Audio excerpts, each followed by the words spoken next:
스티브 잡스, 안도 타다오 브랜드를 만들겠다고 부모님을 설득할 때 외국인을 예로 드는 게 가장 힘들었다고 합니다. 결국 자신이 그렇게 되겠다고 다짐했대요. 브랜드 코멘터리 네이더스 이야기입니다.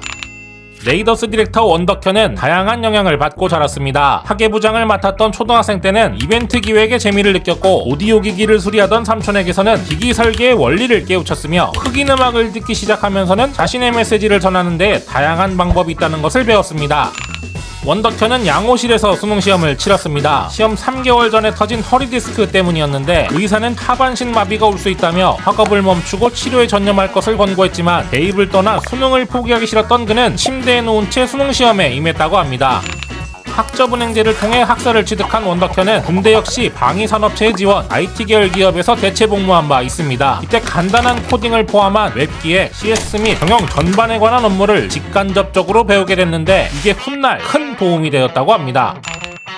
흑인 음악을 즐겨 듣던 원덕현은 자연스레 패션에도 관심을 가졌습니다. 밀리터리 의류를 특히 좋아했는데 옷 살 형편이 안 돼 대신 일본의 다양한 아카이빙북을 찾아봤다고 해요. 이 취미는 훗날 바우하우스, 디터람스 등 건축, 산업 디자인으로 확장되어 다방면에서 지식을 쌓게 됐다고 합니다.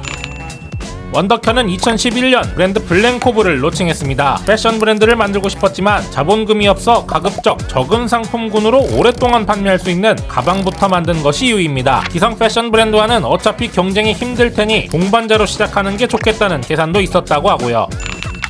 슬로우 스테디 클럽은 2015년 오픈한 셀렉 스토어로 브랜드 수를 강조하는 멀티숍과 달리 자신의 취향이 어떻게든 반영되는 아이템 중심의 편집샵을 지향하는 곳입니다. 원덕현이 설계 스케치부터 브랜드와 상품 입점 등 건물 외관은 물론 매장 안 작은 부분까지 직접 구성했다고 하네요.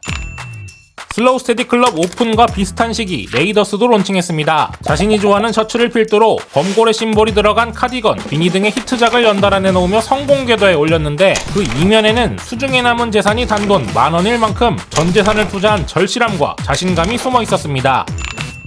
원덕현은 래퍼도 공연기획자도 디자이너도 아니었습니다. 브랜드를 만들기엔 부족한가 싶었지만 범고래가 그 생각을 바꿨다고 해요. 바다에 살지만 알을 낳지 않는 고래는 육지의 포유류나 같은 바다의 다른 생물에겐 이도저도 아닌 존재인데도 결국 바다를 대표하기 때문이랍니다. 처음 브랜드 설립을 꿈꿀 때 주위 사람들은 불가능하다는 말을 했대요. 하지만 0.1%의 가능성만 있다면 자신이 증명하겠다고 했답니다. 부모님을 설득할 때도 스티브 잡스 같은 외국인을 예로 들어 할 만큼 국내엔 예시가 없었다고 말이죠. 결국 원덕현은 지금 그 0.1%의 가능성을 증명하는 중인 겁니다. 지금까지 브랜드 코멘터리였습니다.